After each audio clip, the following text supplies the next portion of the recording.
బీఆర్ఎస్పై MLA Kadiyam Srihari సంచలన వ్యాఖ్యలు చేశారు. గత ప్రభుత్వం రాష్ట్రాన్ని అప్పుల రాష్ట్రంగా మార్చిందని ఆయన విమర్శించారు. రాష్ట్రానికి 7 లక్షల కోట్ల అప్పులు చేస్తుందన్నారు.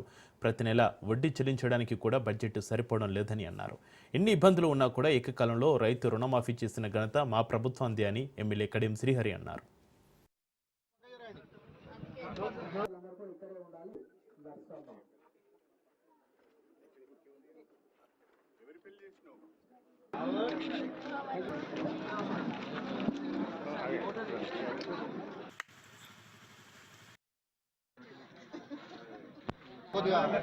అందరూ పక్కకి రండి.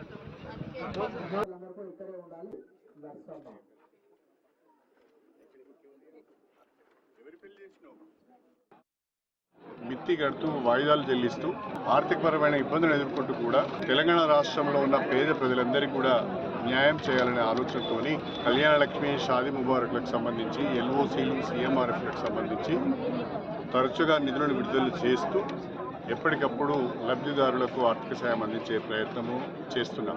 అదేవిధంగా రాష్ట్ర ప్రభుత్వము దేశంలో ఎక్కడ లేని విధంగా ఒక్క సంవత్సరంలోనే 25 లక్షల మంది రైతులకు 21,000 కోట్ల రూపాయల పంట రుణాలను మాఫీ చేసింది. 2 లక్షల లోపు పంట రుణం ఉండి అర్హులైన రైతులందరికీ కూడా అందజేయడం జరిగింది.